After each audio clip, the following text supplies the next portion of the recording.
दर्शक बंधु, यह आम मानकर स्वाभाविक लक्षण कि कहीं जदि आमर प्रशंसा करे आम खुशी कहले न सरे, परंतु जदि कहीं आमर निंदा कर दिए से स्थिति रे आमे चिड़ी जाऊ एवं सामना बाला को मध्य बिना किसी बुझी विचारी भल मंद कही दे थाउ। यार प्रमुख कारण होउछि आमर क्रोध। आमे मनीष माने क्रोध रे आसी अनेक प्रकार भूल कर दे थाउ, किंतु यह बुझी पारु नाहु कि क्रोध ही आमर परम शत्रु। ସେହି କ୍ରୋଧ ହିଁ ଭାଇକୁ ଭାଇ ସହ, ପିତାକୁ ପୁତ୍ର ସହ ଏବଂ ପତି ପତ୍ନୀଙ୍କୁ ଅଲଗା କରିଦେଇଥାଏ। ଏପରି କହିପାରିବା କି କ୍ରୋଧ ହିଁ ମନୁଷ୍ୟ ଦ୍ୱାରା ହେଉଥିବା ସମସ୍ତ ଅପରାଧର ମୂଳ କାରଣ ହୋଇଥାଏ। ଏହି କାରଣରୁ ଭଗବାନ ଶ୍ରୀକୃଷ୍ଣ କ୍ରୋଧକୁ ଶ୍ରୀମଦ୍ ଭଗବତ ଗୀତାରେ ନର୍କର ଦ୍ୱାର ହିସାବରେ କହିଛନ୍ତି। ଆଜିର ଏହି ପ୍ରସ୍ତୁତିରେ ଆମେ ଜାଣିବା କ୍ରୋଧ ପ୍ରକୃତରେ କ'ଣ ଏବଂ ଏହାକୁ ନିୟନ୍ତ୍ରଣ କରିବା ପାଇଁ ଭଗବାନ ଶ୍ରୀକୃଷ୍ଣ ଭଗବତ ଗୀତାରେ କ'ଣ ଉପାୟ କହିଛନ୍ତି। नमस्कार दर्शक बंधु, M2 स्टोरी टेलर रे आपण मानकु पुणी थरे स्वागत। श्रीमद् भगवत गीतार द्वितीय अध्याय रे भगवान श्रीकृष्ण यह कहती कि क्रोध होउछि मनीषर अथवा जीवनर से भावना जहा ता जीवन को सर्वदा संकट रे घेरी रखे। जो मनीष कथा कथा को रागी जाती से मनीष जीवन रे ना उन्नति करि पारंती ना केबे खुशी रे रही पारंती। क्रोध रे थिवा मनीष ना बयसर मर्यादा जाने ना ज्ञानर भाषा। एपरी मनीषों ठारे केबे केउठी एवं केउ कारण पाई क्रोध उत्पन्न हुए केही कहि परिबे नाही। मनीष मनरे जेबे क्रोध उत्पन्न होइथाए से तार विचार करबा शक्ति हराई थाए। बुद्धि रूपी आँखिरे क्रोध रूपक अंधकार घेरी जाए। एभली स्थिति रे वर्ष पुराना संबंध किछि मुहूर्त रे भांगी जाइथाए एवं संपूर्ण जीवन नष्ट हो जाइथाए। जदि यह भलरे जानिबार अछि तेबे प्रत्येक दिन कौनसी कारागार को भ्रमण कर जातु।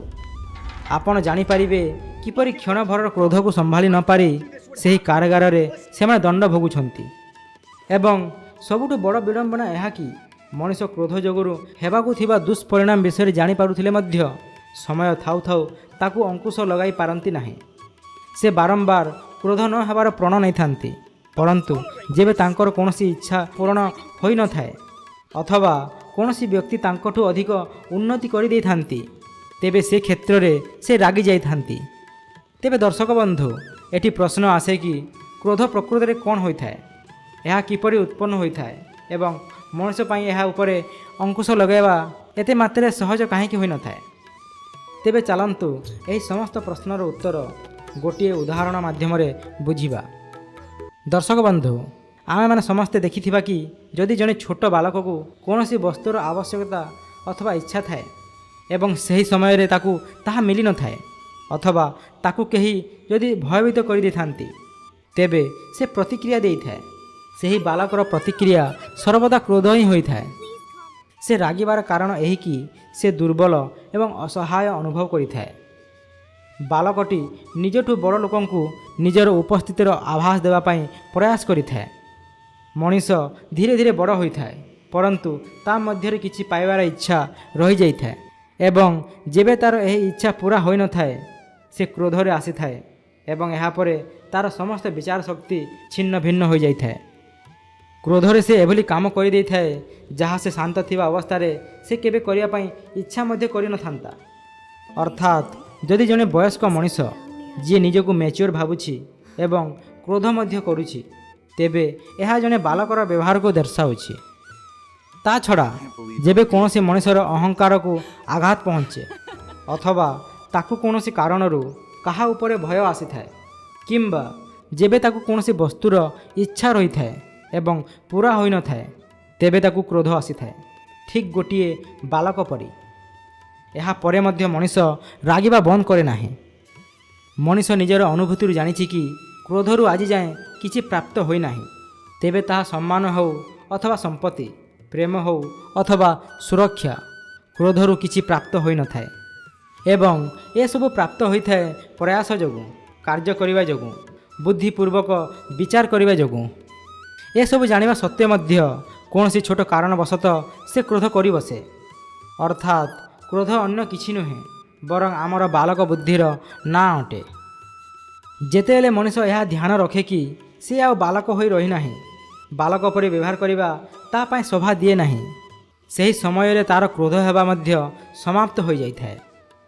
ଭଗବାନ ଶ୍ରୀକୃଷ୍ଣ ଶ୍ରୀମଦ୍ ଭଗବଦ୍ ଗୀତାର 2ୟ ଅଧ୍ୟାୟରେ ପୁନଃ କୁହନ୍ତି କି ମଣିଷ କ୍ରୋଧରେ ଭଲ ମନ୍ଦ କରି ସାରିଲା ପରେ ଯେତେବେଳେ ସେ ଶାନ୍ତ ହୋଇଯାଉଛି, ତାକୁ କ୍ରୋଧ ଯୋଗୁଁ ହୋଇଥିବା କ୍ଷତି ବିଷୟରେ ସୂଚୀ ରଖିବା ଉଚିତ। ଏବଂ ଯେବେ ତାକୁ ଲାଗୁଛି କି ସେ ପୁଣି କ୍ରୋଧ କରିବାକୁ ଯାଉଛି, ତେବେ ସେହି ସମୟରେ ସେ ସେହି ସୂଚୀକୁ ପଢ଼ୁ, ଯଦ୍ୱାରା ସେ ପୁନଃ କ୍ରୋଧରେ ଆସି ଭଲ ମନ୍ଦ ଯେମିତି ନ କରେ। ଭଗବାନ ଶ୍ରୀକୃଷ୍ଣ ଶ୍ରୀମଦ୍ ଭଗବଦ୍ ଗୀତାର 2ୟ ଅଧ୍ୟାୟରେ କୁହନ୍ତି କି ଯେବେ ଜଣେ ମଣିଷ କୌଣସି ବ୍ୟକ୍ତି ଅଥବା ବସ୍ତୁ ବିଷୟରେ ନିରନ୍ତର ଚିନ୍ତା କରିଥାଏ, ତେବେ ସେହି ବ୍ୟକ୍ତି ଅଥବା ବସ୍ତୁ ପ୍ରତି ତା'ର ଆସକ୍ତି ଆସିଥାଏ। ଏହି ଆସକ୍ତି ଯୋଗୁଁ ତାକୁ ପାଇବା ପାଇଁ ତା'ର ଇଚ୍ଛା ଉତ୍ପନ୍ନ ହୋଇଥାଏ ଏବଂ ଯଦି ତା'ର ଇଚ୍ଛା ପୂରଣ ହୋଇନଥାଏ, ସେ କ୍ରୋଧରେ ଆସିଥାଏ। ତା ଛଡ଼ା ଯେବେ କୌଣସି ମଣିଷକୁ ନିଜର କର୍ମ ଅନୁରୂପ ଇଚ୍ଛିତ ଫଳ ପ୍ରାପ୍ତ ହୋଇନଥାଏ, ତେବେ ସେଭଳି ସ୍ଥିତିରେ ମଧ୍ୟ ତାକୁ କ୍ରୋଧ ଆସିଥାଏ। ତେଣୁ ଭଗବଦ୍ ଗୀତାରେ ଭଗବାନ ଶ୍ରୀକୃଷ୍ଣ କୁହନ୍ତି କି ମଣିଷକୁ ଫଳ ଉପରେ ଧ୍ୟାନ ନ ଦେଇ ସର୍ବଦା ନିଜର କର୍ମ କରିବା ଉଚିତ।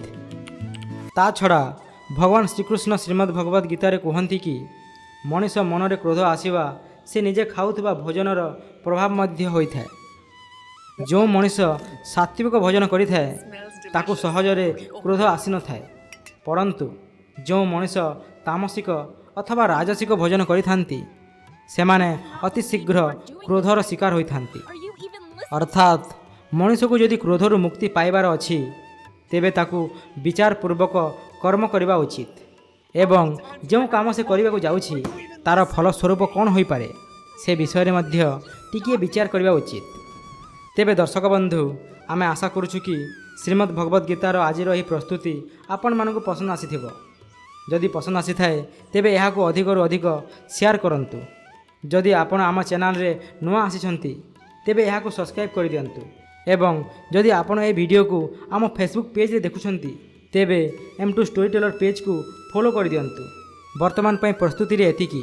ଭିଡ଼ିଓକୁ ଶେଷ ପର୍ଯ୍ୟନ୍ତ ଦେଖିଥିବା ପାଇଁ ଆପଣମାନଙ୍କୁ ବହୁତ ବହୁତ ଧନ୍ୟବାଦ।